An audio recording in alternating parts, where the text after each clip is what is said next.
Hey, welcome back. It's time for episode 5. First of all, let's address that there's a chair turned sideways behind me. Hopefully that will be removed by the time I film the next one of these. We have some rearranging to do in the office. It's not finished completely, but the chair is weird. The dog's blanket is in the floor. Hopefully the dog will lay in it because right now he's behind me over here and he's already whining. I don't know what's wrong with him. Anyway, we're here for the Black Dagger Brotherhood.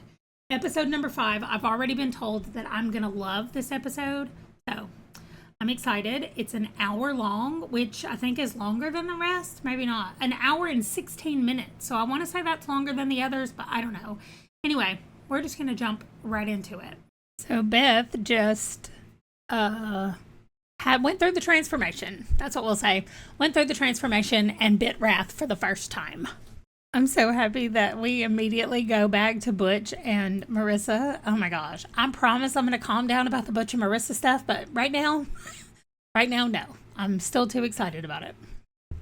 I love that Beth woke up from her transition and everything was blurry, and I was like, what? And then I remembered because she's wearing contacts and now she doesn't need them anymore. We also got to see Wrath with Marissa for the first time, and I feel like in the book maybe Marissa was not so forthright as she is right now with Wrath, but maybe that's not true because they've been so following the books so faithfully so far, so I feel like I just maybe missed that in the first book. I'm definitely reading the second book when the second series comes out, for sure. Second season, whatever, for sure. Beth is just left standing here in the dining room with all the brothers sitting there just staring at her. Like, she already knew 2 of them, 3 of them, I guess, if you count Z. But the other 2 she's just now met, and they're just standing there, and Wrath just walked out. I would be so awkward, not embarrassed, but just incredibly awkward standing there. They're all just sitting down while she's standing there. Okay, then they had to make it dramatic by all standing up and unsheathing their daggers, I had to make it real dramatic.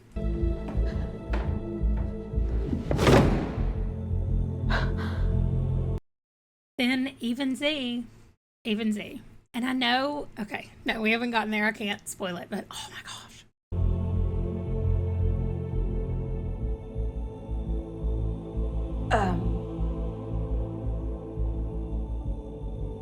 Thank you. I am not unworthy.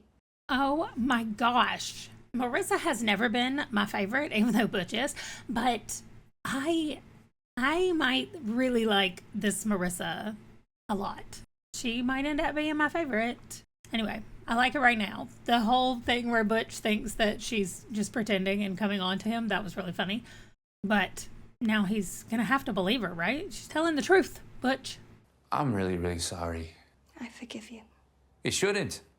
Oh my gosh. I'm not going to stop on every Butch Marissa thing, but I cannot get over it. So I'm really sorry. But they're my absolute favorites. Okay.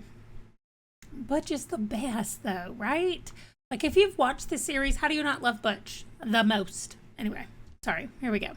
Oh my gosh. I forgot that Marissa just disappeared and he was like, whoa. That was fantastic. Fantastic. Okay, I just went and looked it up to see what language they're speaking. The vampires are, and I knew it was called the Old Language, but I didn't know what that was. And it says, it's not explicitly defined, but it has Slavic influences, particularly Czech and Russian, and also incorporates elements of Mandarin and Egyptian hieroglyphs, which, that's in the written form. But I wonder how they're coming up with these words that they're actually saying in this. Where those words came from. I don't know. I think that's cool. But anyway, I knew it was called the Old Language, but I just wondered what the basis of the language was. And that's interesting. I wondered how they were going to do the Scribe Virgin's area palace. It's got a name, but I forgot what it's called. And I forgot about the birds and the trees. Oh my gosh, the things that we find out later that ties back into things from the very beginning that we just had no idea about. I love it so much. So I like that I know what the birds and the trees and all that stuff signifies, But it is nice that that's the one pop of color. Also, I didn't expect the scribe virgin to be wearing a black robe. Like, I clearly never pay attention to descriptions in the books like this. I knew everything was white, but I don't think I actually paid attention to the description of the scribe virgin, other than not there just being a glow and not really a defined face, which that's what they're doing right now. It's just a glow under the hood. But anyway, I noticed Wrath is not wearing his glasses when he comes to see the Scribe Virgin. Scribe Virgin is serious about this. Like, also, I remember that you're not allowed to ask her questions. I thought that was funny that Wrath was like, "How are you?" Like, as soon as he got there. I was like, "No questions, Wrath. You're serious about it." Don't get mushy on me. We ain't dating.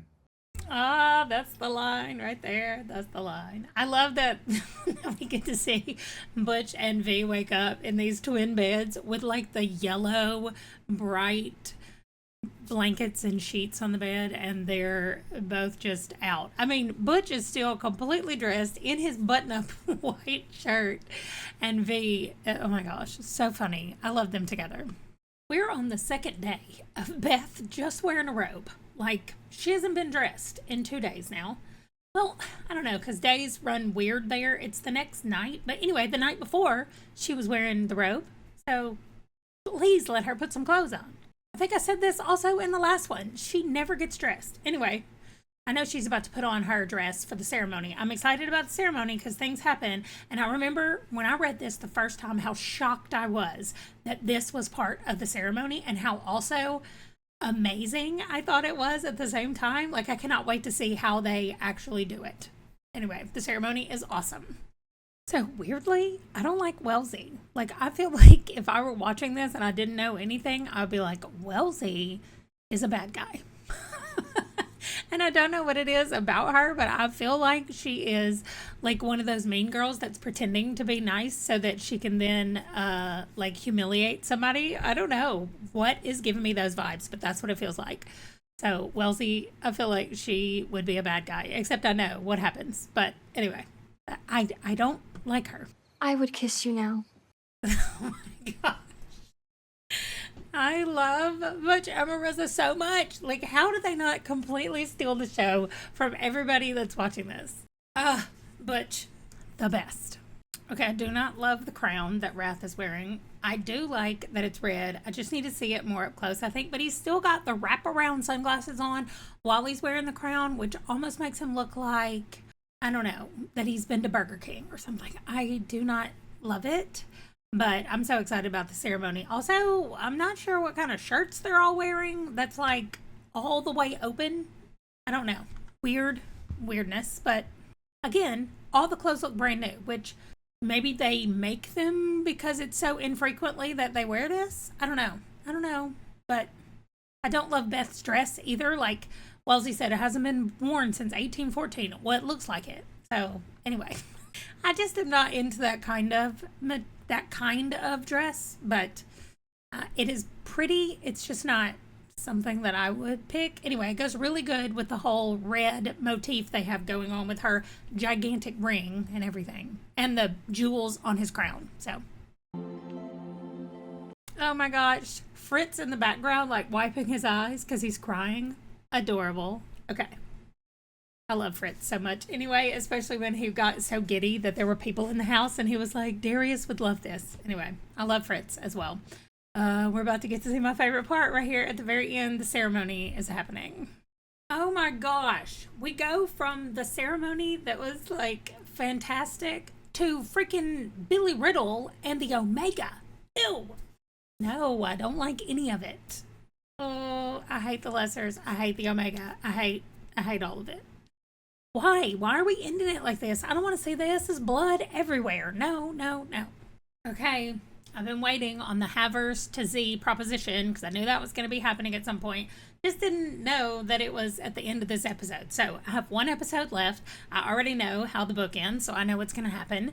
And I'm going to be watching it, I think, tomorrow, maybe even later today, to finish up season 1. And then hopefully in season 2, we can do maybe a read-along of book number 2 and do that in addition to watching the TV show. So We'll talk about that at the end of all of it and when we're prepping for season 2, which could be like next year or even longer than that. I don't know how long it's going to take for season 2. So let's just focus on season 1. I loved episode number 5. I can't wait for episode number 6. And that will be coming out, I don't know, next week from when this comes out. Everything is still a little in the air because, as you can see, I'm still trying to get settled in to the new place. But thank you so much for watching and hanging out with me today, and I will see you guys in the next video. Bye!